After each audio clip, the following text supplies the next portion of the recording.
All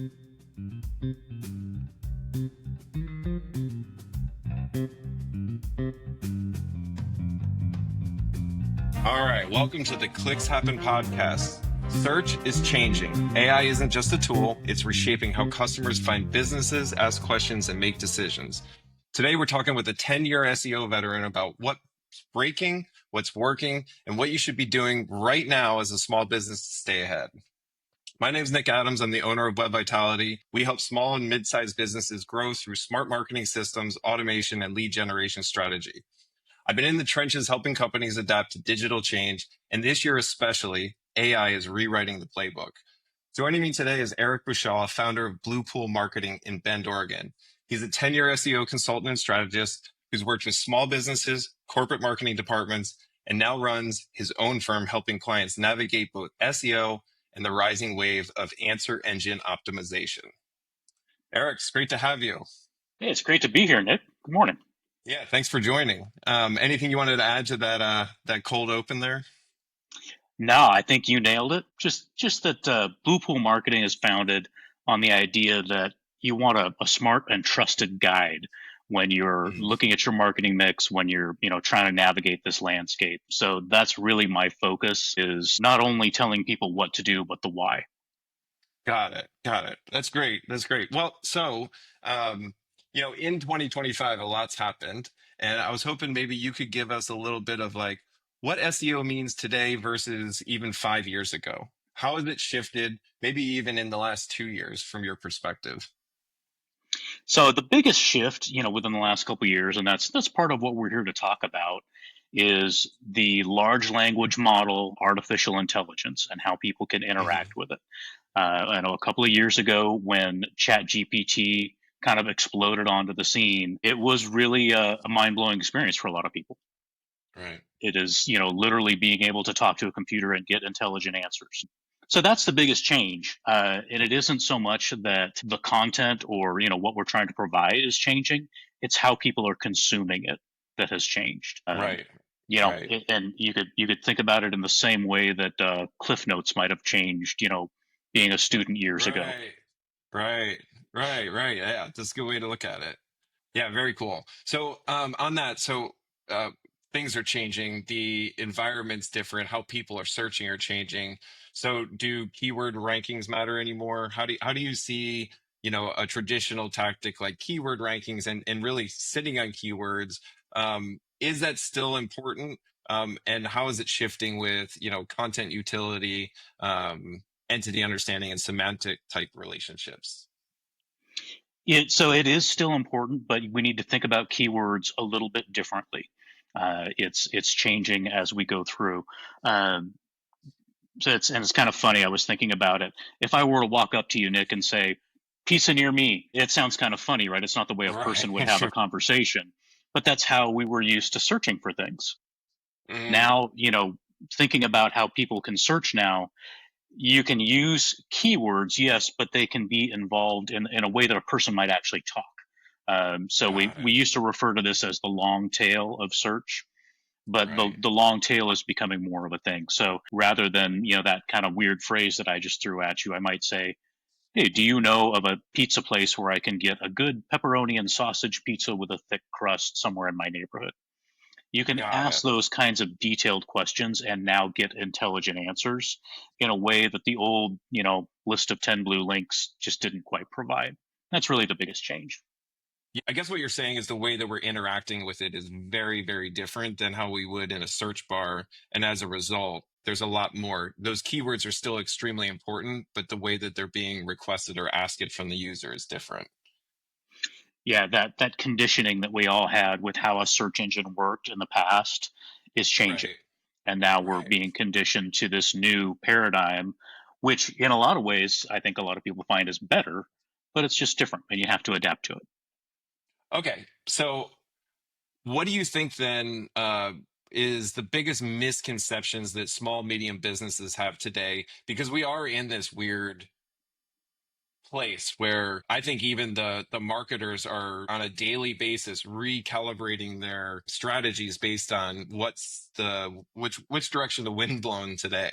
I know for myself, it seems like every week I will look at the tools that we're using and we'll find a new, benefit or function that wasn't there before. But we're also thinking about traditional search still exists, and it's there's a lot of people still using it. So what do you think, if you had to put yourself in the seat of the business owner, what do you think their biggest concerns are or misconceptions around this new form of search targeting and AEO?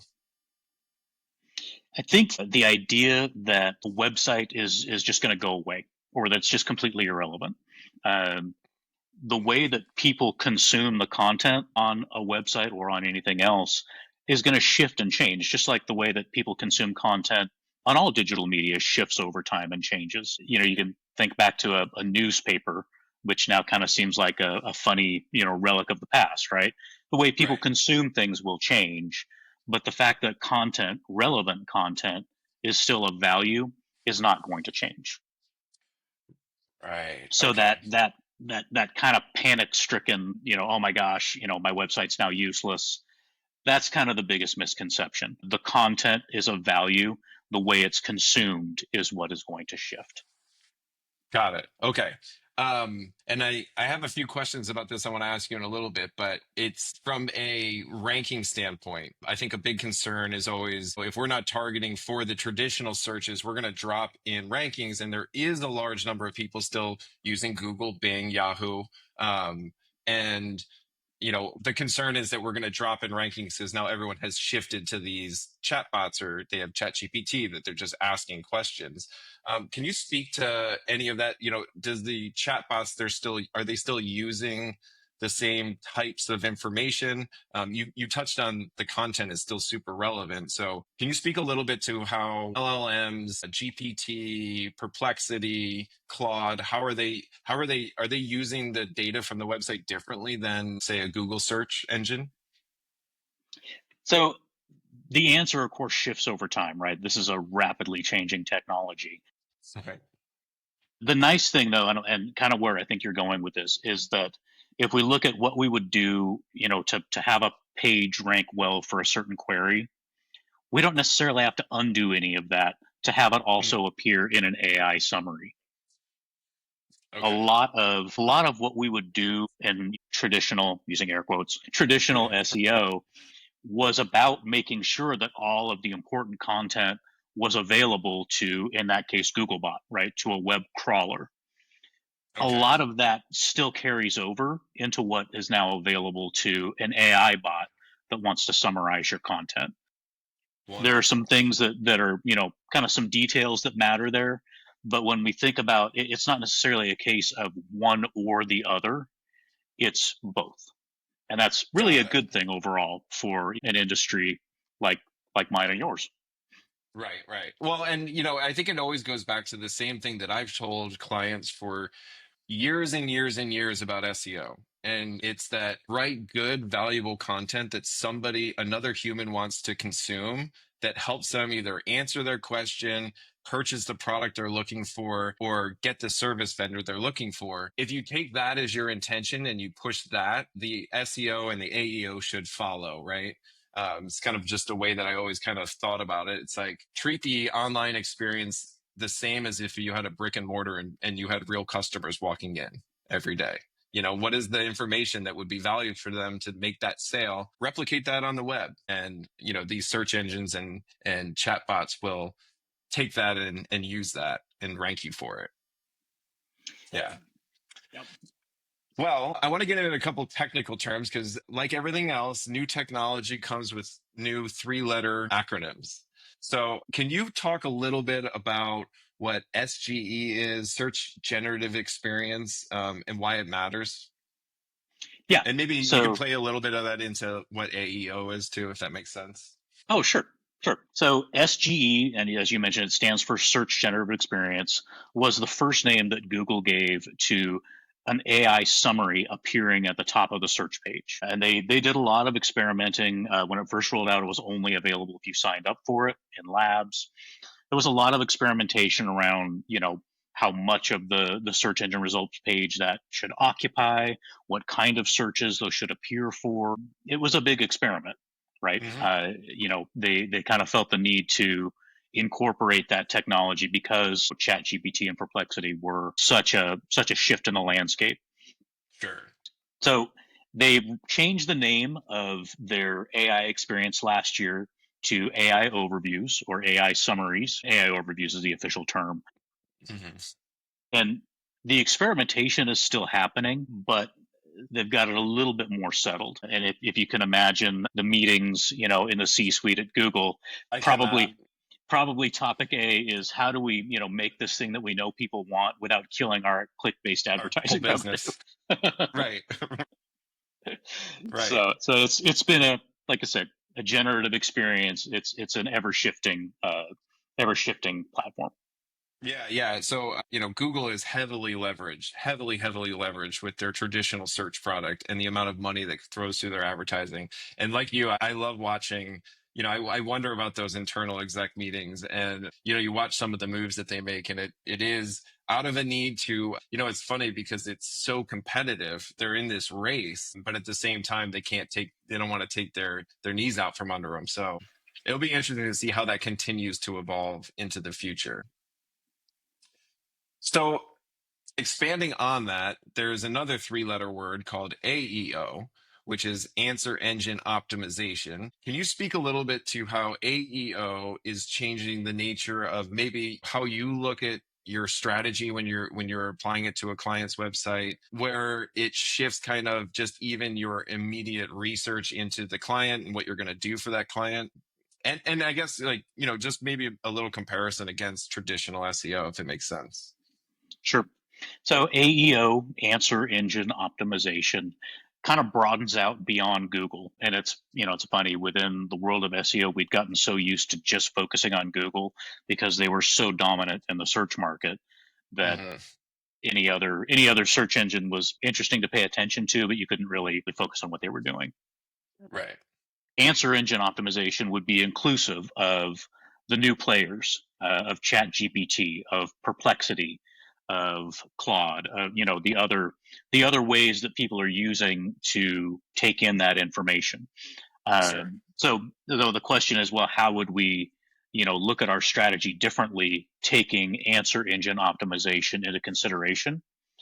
Hmm. The answer is almost in the name.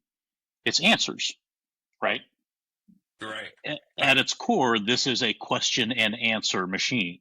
I ask Right. questions, it provides the answers. So that's kind of how we want to think about this is your content providing clear answers to the questions that people are going to ask. And that can be in its most clear form. Do you have a frequently asked questions page? Right? Do you clearly Mm, spell out here's the things people want to right. know, here's the answer. It can go beyond that, but that's the focus. I looked up a definition of answer engine optimization just to kind of go beyond my own knowledge, and what I came up with was actually done by an AI summary, which is kind of funny. But AIO prioritizes the content that is easily digestible and can be extracted in a concise answer, often in the form of definitions, steps, or specific facts. To me, that phrase easily digestible is kind of the key. So, like say, clarity, here's the questions, here's the answers, easily digestible. An uncomfortable fact that I sometimes repeat is that the average American reads at about a seventh to eighth grade reading level. Oh So, boy. kind of put it in that way. Um, Right. you know, and that's the Simple, reality. simple. Yeah, exactly. Make it so everyone can understand. Got it. Okay. So now I want to get a little technical. I understand what you're saying. So people are asking for information now in the form of long form questioning and they're expecting outputs that are full answers, right? Which is different than the traditional search we talked about where it's like pizza near me and we're getting a list of available places. What technically do you do? So you talked about some FAQs, you talked about answering questions that people have, in different places across the website, having a dedicated FAQ page. What technically do you do so that those questions and answers, like how do we skip the line? So I picture LLMs similar to search engines in that we got a whole bunch of competition that we're fighting for our information to be pulled into those summaries and our information to be pulled out for those answers. And so how do you technically and for the audience, how do you technically accomplish those goals outside of just asking your clients to, create and generate more frequently asked questions? So one of the ways that we provide clarity is through something called schema.org markup. That's been around for a while. It's a standard for marking up information within the code of a website so that, and previously it was just a search engine, but now it's an answer engine, can understand that information. It provides clarity. So, for example, if it is a local business and we use local business markup, it has things like the business name, its address, its hours of operation, its phone number, products that it offers, things like that. If we're talking about frequently asked questions, there's a specific question and answer markup that we can include in the code of that page. It's not visible on the page to a user, but it is Okay. visible to the crawlers that are crawling that page. So again, it's providing clarity. This is the question. This is the answer. If you look at the code, it actually says question, answer. Right. It's a technical detail that if you were, just designing a website and never heard about this, you might miss. But it's becoming increasingly important in an age where we want bots to understand our content.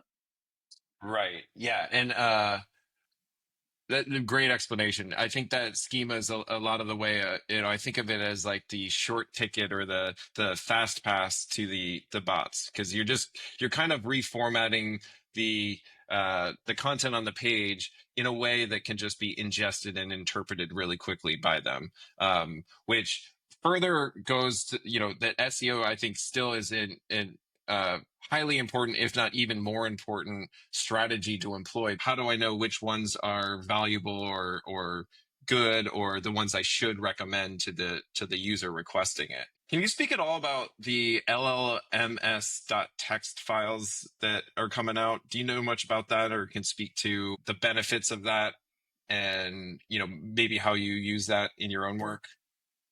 So the LLMs.txt file is similar to a file that we're very familiar with if we've looked at the back end of a website called robots.txt.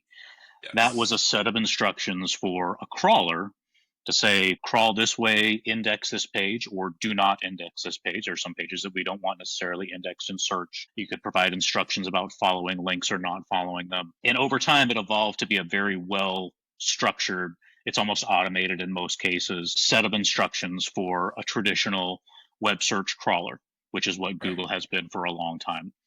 The LLMs.txt, which hasn't been officially adopted, but it's one of those things that you think about, it kind of just makes sense. Right. The Right. idea is to say, all right, here's all the content on this page in a simple text file. And if we think about the idea of providing clarity, providing simplicity, making it easy, it kind of just makes sense, especially if it can be automated, which in a lot of ways they can, to just say, here's all the important content. Let's make it available in a file that is specifically flagged for a large language model to look at and read. Mm. That's what all that, giant data center processing power is for, so that it can just be very easily understood and digested. If it's easily understood and digested, that fits in with that definition of answer engine optimization that I read a minute ago. So you're more likely to appear in those answer engines. Got it.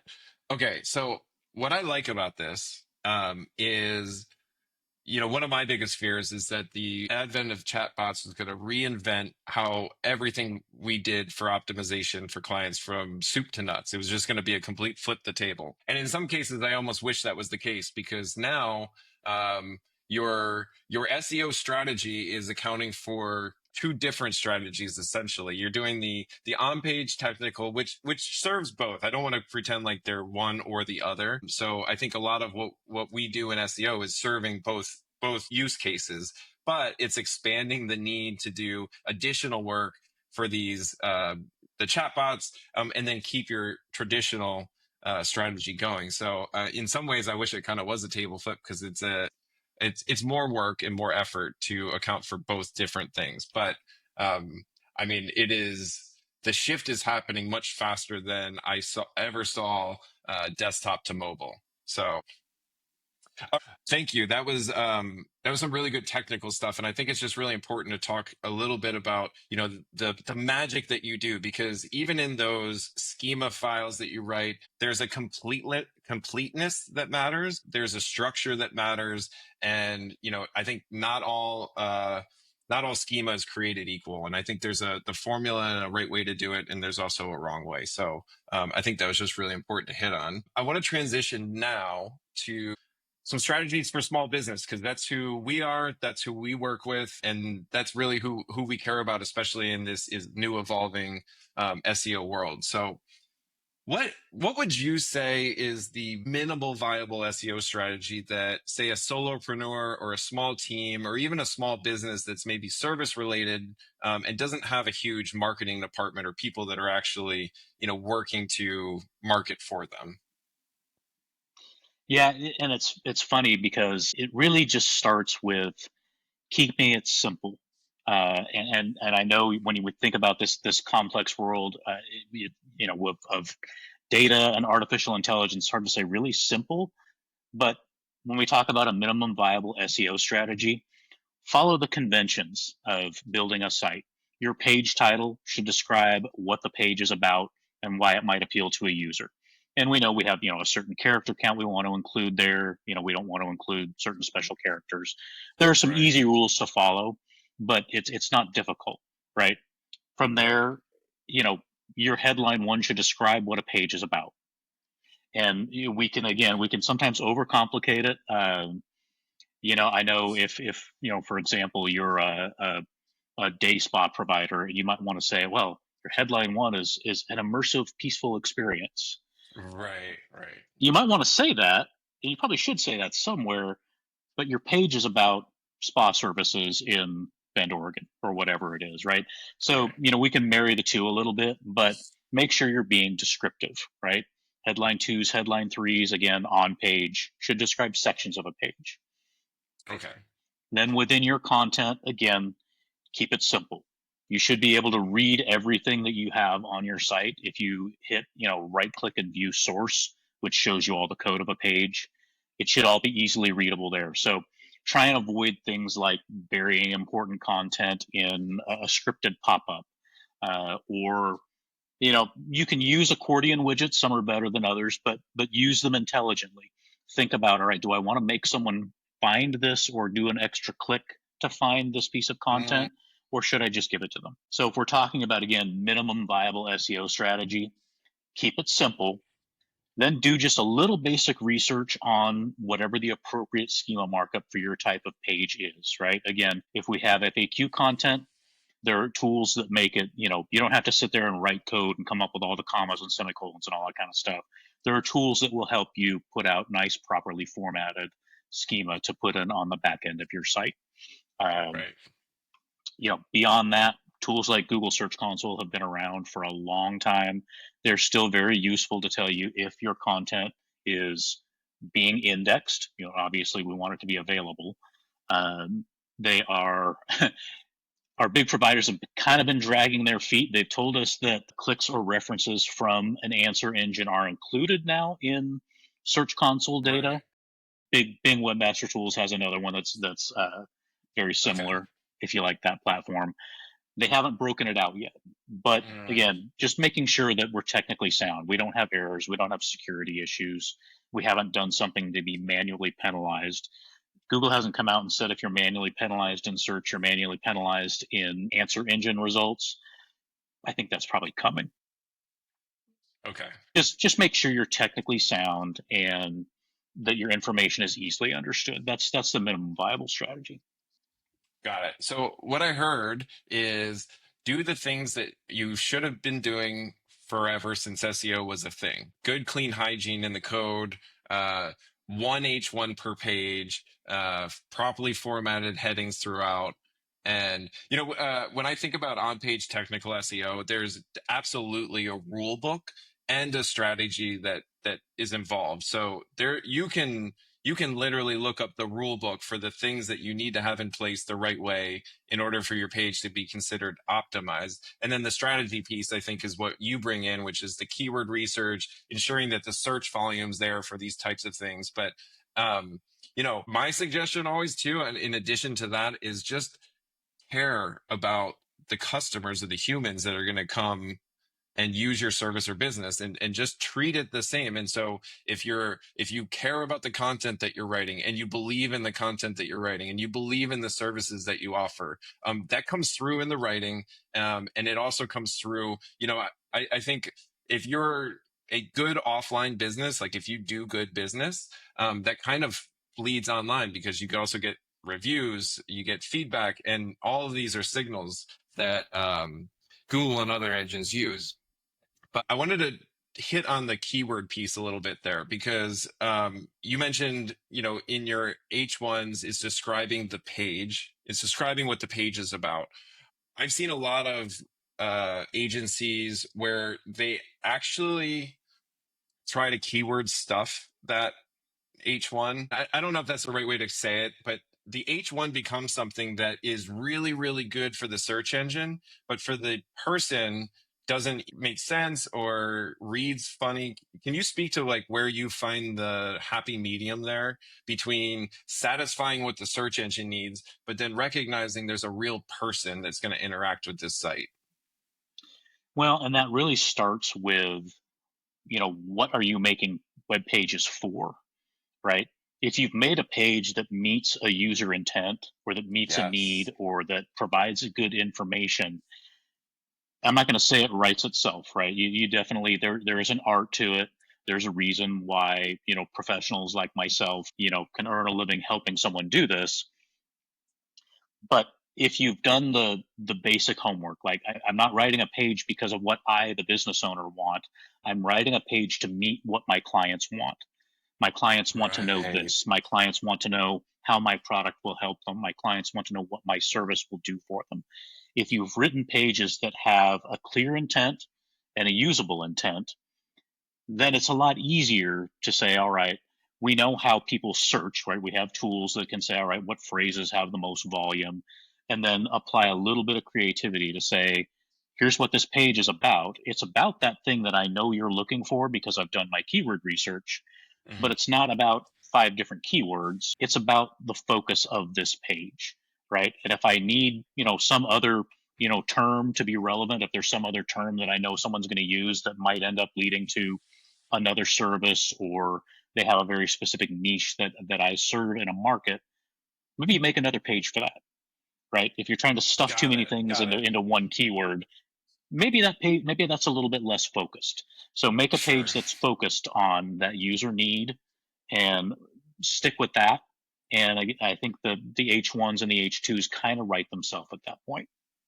No, I like that a lot. Yeah, we run into that a lot too, where it's maybe you have multiple services and you're trying to decide whether they should all go on a single landing page or have their own individual pages. We typically recommend a mix of both. You kind of have a landing page that has just a blurb of all of them, and then but an individual satellite page that is specific to that service. Would you agree with that kind of strategy? I definitely would. And if you think about it, it's not really contradictory, right? If you say your homepage is about the business, right? There's Yeah, all the yeah, things yeah. that this business does. The homepage is about the business. Your service pages are about the services, right? If you have location Yes. pages, it's about the service we provide in this location. Um, just keeping that focus, and just, I know it says I say keep it simple, um, but that really is kind of how you want to approach it, right? What's this Right. about? What's this page about? What's this page about? Um, I know sometimes it's tempting to try and stuff a lot of keywords into the H1 or the title or whatever it is, but if you kind of think about it, I like to say, if you think you're optimized for everything, you're really optimized for nothing.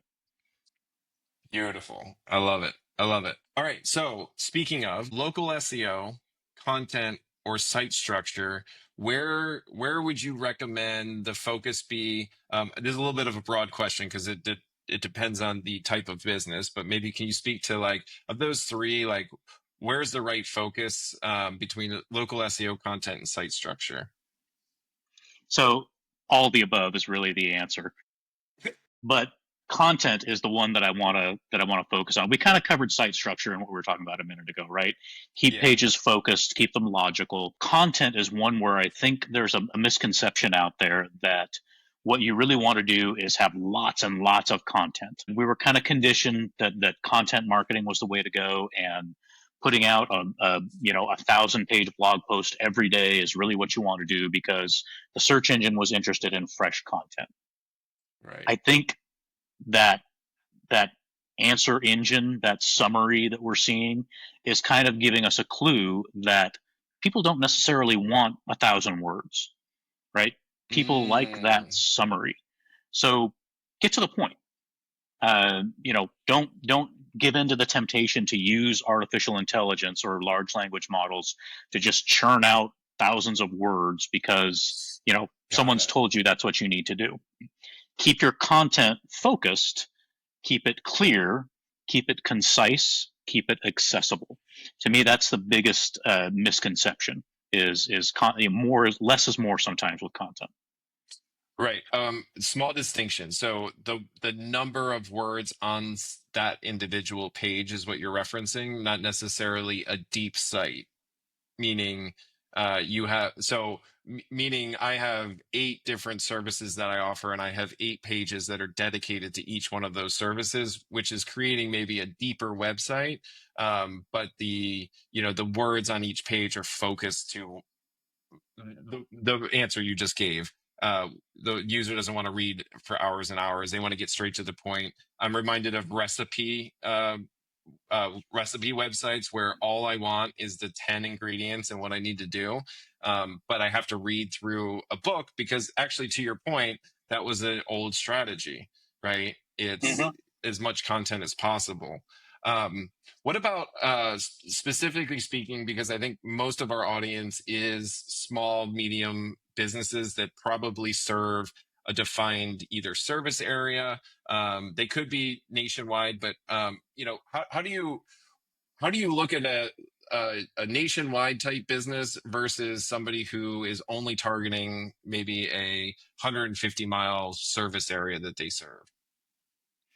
So the big difference, if we're trying to sell, it's more of a difference between selling a service or selling a product, right? Okay. There are some products that may only be locally relevant, but more often when we're talking about a local area, it's a service. So that's Okay. really kind of where we need to focus. If you're trying to sell a product nationwide, there are different optimizations that I would pay more attention to. The technical piece of trying to go in e-commerce, which is kind of what we think of selling a product nationwide. There are some differences there. You want to make sure that your pages don't look like they're just duplicates of each other when there's a slight difference in your Mm, product. Uh, there's a fancy term called canonicalization that kind of applies to that. okay. Um, if we're talking about a local business, right? And there's some local businesses that have a big area, right? Southern California Sure. has millions of people, and there are businesses that can serve that whole area. Sure. But in that case, you want to make sure that your pages and your content are relevant to the area. I am an advocate for creating service area pages that meet a user's intent. And it's not that we want to churn out a bunch of, Mm, duplicate content garbage, but you may want a page that's focused on what that searcher is looking for, right? If I'm in Chula Vista, California, your neighborhood, right? yeah. Yep. And, I may want a service. I may want to know that a service will come to me or near me. Near me is a very popular search term without necessarily wanting to drive in 2 hours of traffic into the main part of San Diego. I'm Right. making that up. I don't know how bad traffic is in San Diego, but No, you it's know relevant. It was perfectly relevant. what you're thinking though is that I want this near me. I want this in my town. So Right. creating a page that says here's all the services we offer in your town is usually a good tactic if you are doing business within a certain area. Well, and I think San Diego is a perfect example of that because it's a sprawling city and it's, 40 miles up the coast. I think about service vendors, someone to come fix the washing machine or the dishwasher, right? Um, if I search San Diego, I could find businesses that are all the way up in North County, that they'll never come down. It's not worth it for them to come down to me. Um, and oddly, when you search near me or I search specifically the town, Chula Vista or otherwise, I'm finding more relevance there. And so you mentioned something early in your answer about, watching for, it's not duplicate content. What we're doing is, and I think about this with a service. So, let's take the shredding business, and you're a paper shredder, and you're building these landing pages for the different towns that are in your service area. How much are you augmenting the content, so that you're not getting hit for a duplicate content penalty with Google, and you're actually doing this intentionally because you want a specific service page that is for this location, that location, and this other location. They all can't be duplicate, but we all want them to effectively say the same thing and target a different location. So that's where I think a little human intelligence, and especially if you have some local intelligence, comes in handy. Search engine optimization, web design is always best as a partnership. So, for example, we mentioned I'm in Oregon, right? I'm not going to know the San Diego area the same way you do, or the same way that a service provider there does. So, Right. if we can use that partnership to say, I know how to structure a page, right? I know how people are searching. I can, implement all those things. Give me big businesses that you might work with. Give me big employers. Give me, I think, is it still called Okay. Petco Park in San Diego where the baseball team is? Yes, Okay. I think so. I think so. Where the Yeah. Padres play. Yeah, they change the names all the time. So anyway, I know. but give me some things that are locally relevant. And if we're building a local service page, let's Okay. sprinkle some of those things in. Oh, That's that's a not good idea. necessarily so much for the search engine, that's more for the user.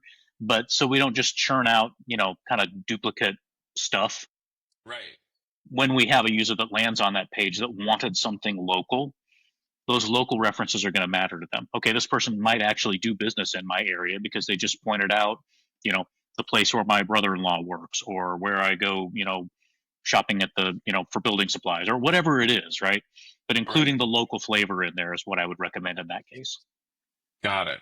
Very cool. Yeah, that makes a ton of sense. And I also like adding in some local landmarks and things that people find familiar in it. And I don't know, that may actually help with a little bump too. I'm not sure. It definitely differentiates the content enough. Yeah, it doesn't hurt. Let's put it that way. The other thing is that if it makes it more engaging, going back to traditional search, but it's going to bleed over into answer engine optimization as well. Content that people engage with, rather than just bouncing off of, or not engaging with, is always going to be more useful. It's going to gain more attention. Yeah, and I think those are also signals, right? The longer someone's on that page or interacting with it or clicking links. Yeah, that's great.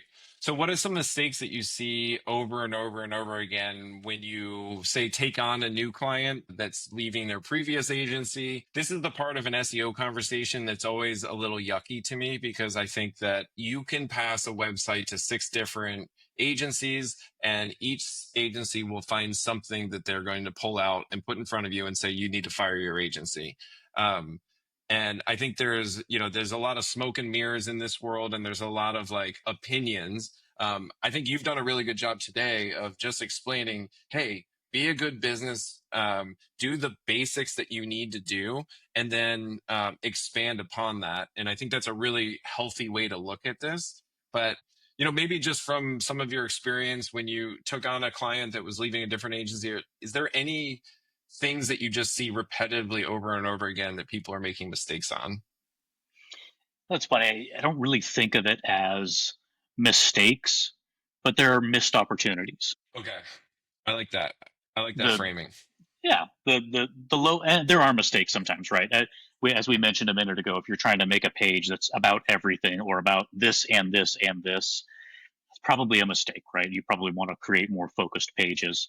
Um, but there are also things that are just missed opportunities, and they aren't rocket science. Things like internal linking.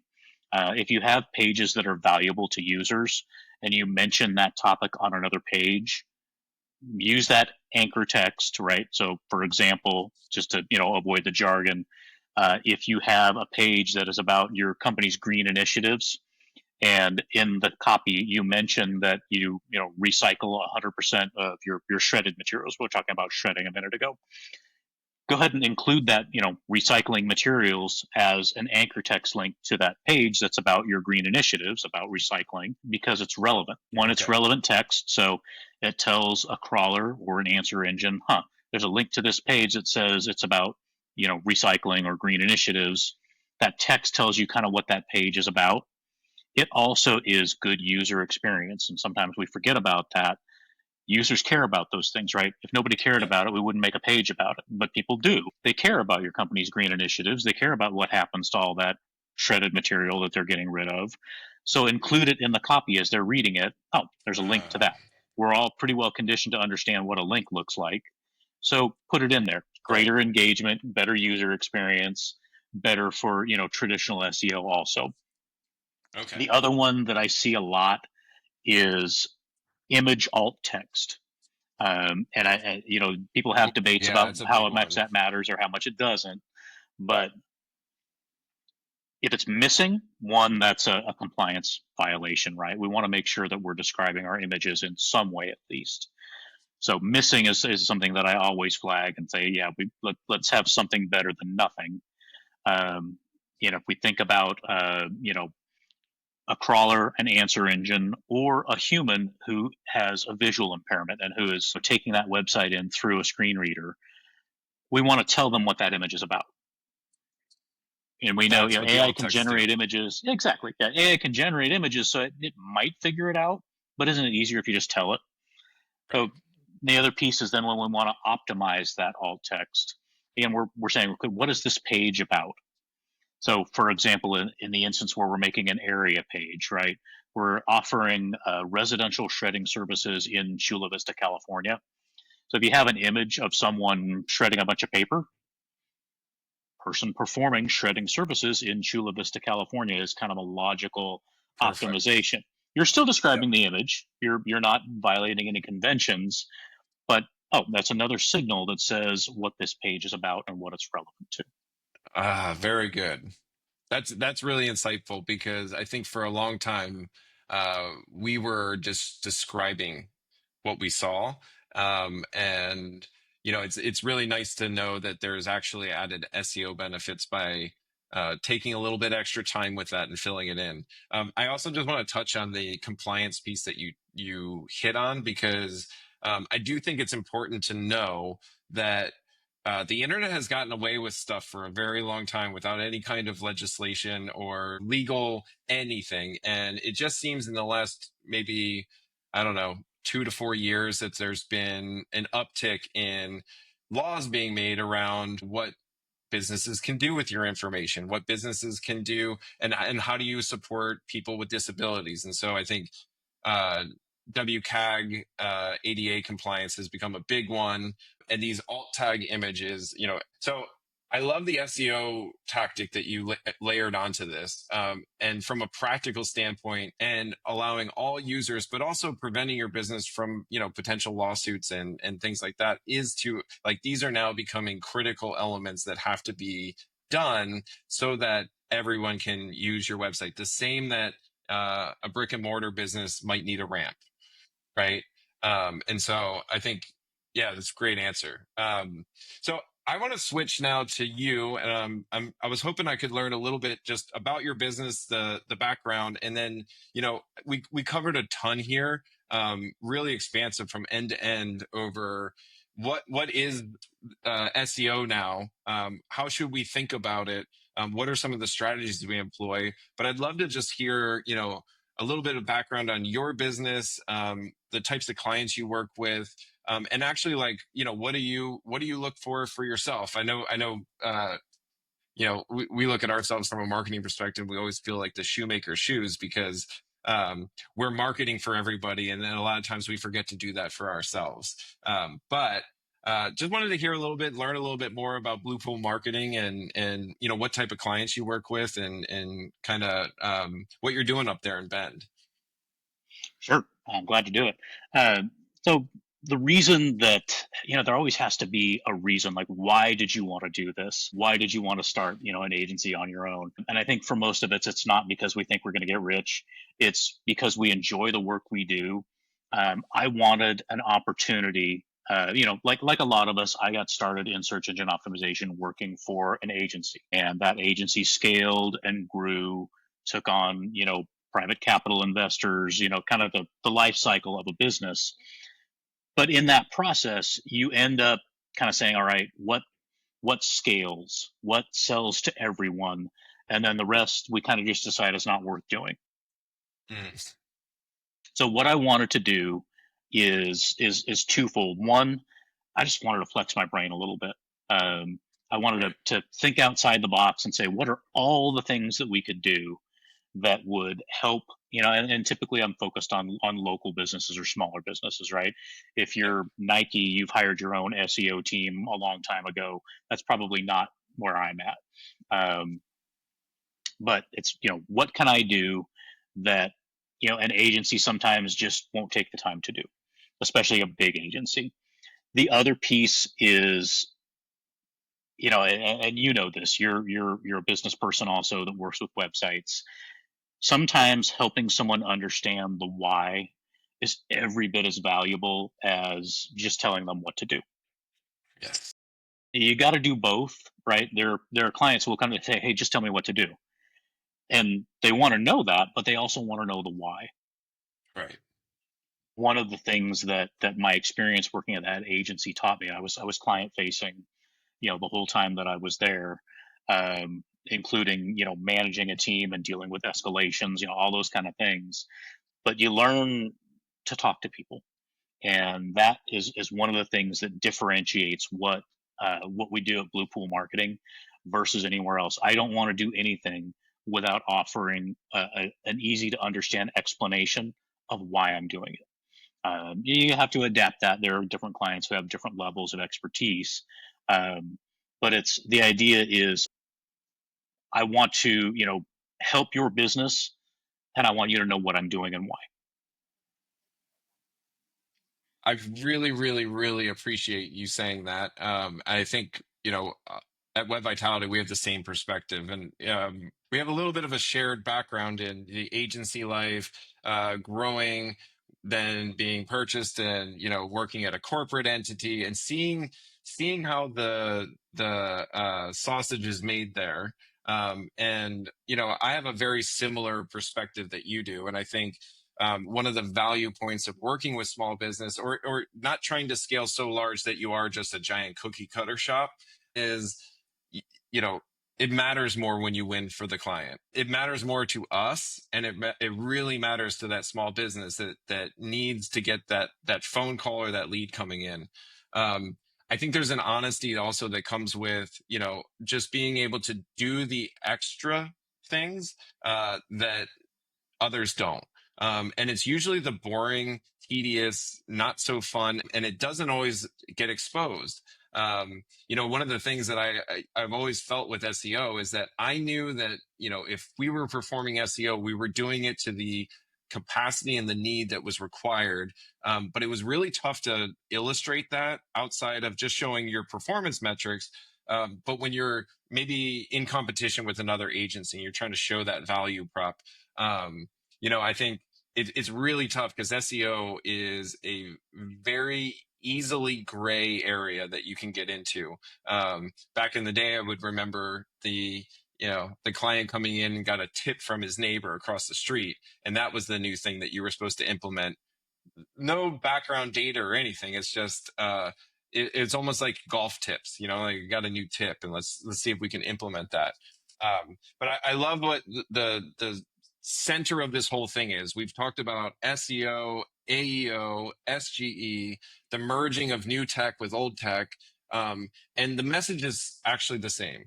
Care about your business. Do the foundational things that are needed, and like, before you start going crazy, get the foundational stuff done.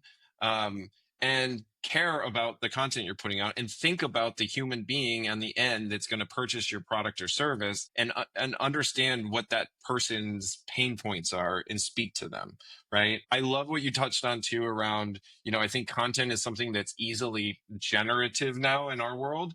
And like you said, you can have a GPT write you a page of content that's 1,000, 10,000 words long, and you could have it done in 2 minutes. Was it relevant? Did it have internal links? Was it optimized? Does it speak to your specific end user? Was it trained on your business?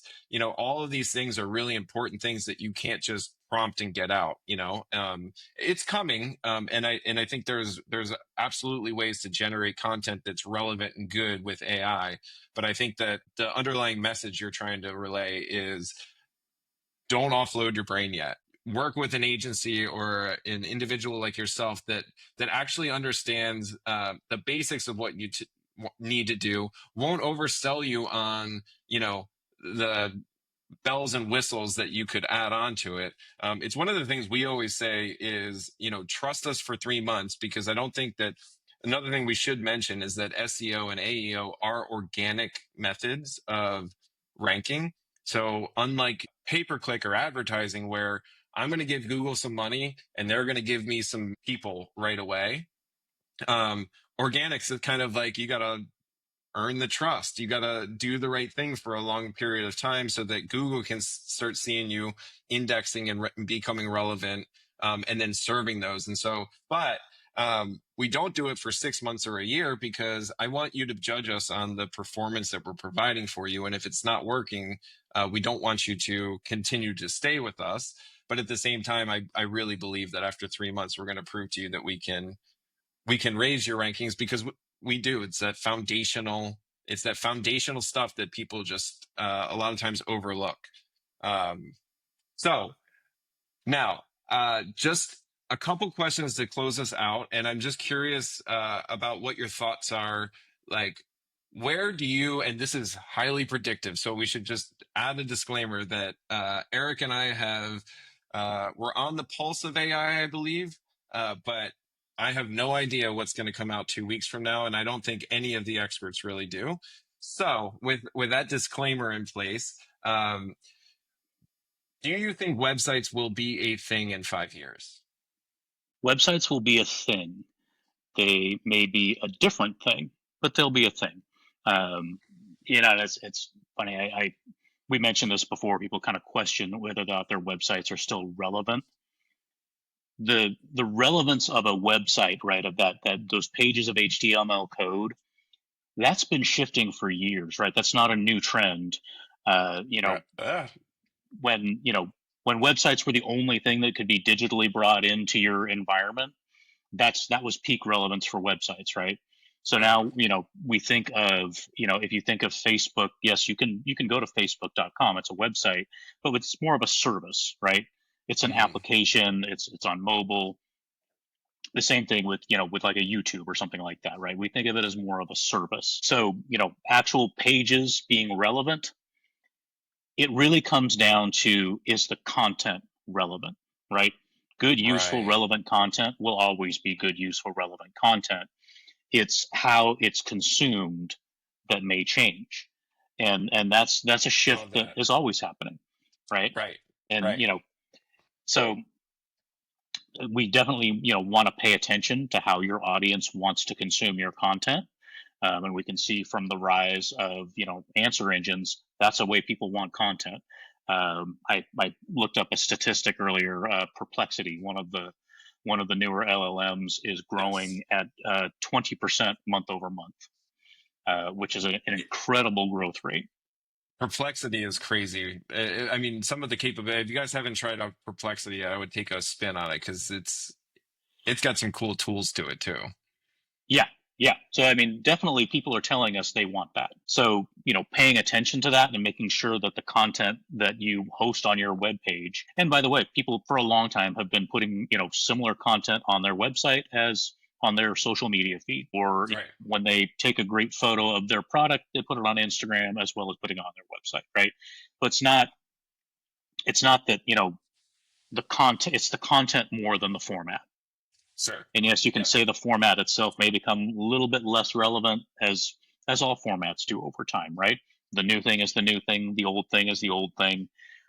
But will they be irrelevant, I think, is really kind of more the question.